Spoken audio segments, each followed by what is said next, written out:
11 o'clock report, a summary of the day's events, with Carl George substituting for Clete Roberts, Mario Machado with sports, and followed by the CBS Sunday News with Dan Ruther from New York. Now, here's Carl George. Good evening. In effect tonight, President Nixon admitted that his economic game plan has failed to halt inflation and stimulate employment. To correct the situation, Mr. Nixon did a complete and surprising turnaround. He called for a number of drastic steps, among them an immediate 90-day freeze on wages and prices. This was the high point of his suddenly announced appearance on national television and radio. The time has come for decisive action, action that will break the vicious circle of spiraling prices and costs. I am today ordering a freeze on all prices and wages throughout the United States for a period of 90 days. In addition, I call upon corporations to extend the wage price freeze to all dividends. I have today appointed a cost of living council within the government. I have directed this council to work with leaders of labor and business to set up the proper mechanism for achieving continued price and wage stability after the 90-day freeze is over.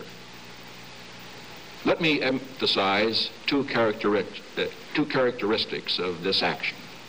First, it is temporary. To put the strong, vigorous American economy into a permanent straitjacket would lock in unfairness. It would stifle the expansion of our free enterprise system. And second, while the wage price freeze will be backed by government sanctions, if necessary, it will not be accompanied by the establishment of a huge price control bureaucracy.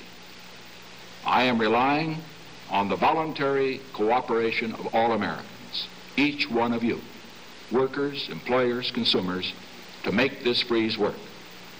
Working together, we will break the back of inflation, and we will do it without the mandatory wage and price controls that crush economic and personal freedom. Mr. Nixon suggested repealing the 7% excise tax on U.S. cars. That would save the buyer an average of $200. He also wants a 10% import surcharge levied on all foreign-made products entering the country. The president said he'll ask Congress to increase personal income tax exemptions by $50, 1 year ahead of schedule. Mr. Nixon also said he'll cut the number of federal employees by 5% and seek a 6-month delay in pay hikes for those who continue working for the government.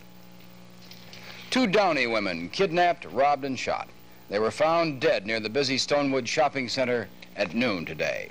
Police theorize that 63-year-old Mrs. Dorothy Truxa and her 57-year-old sister, Mrs. Margaret Miller, were attacked after they shopped late last night.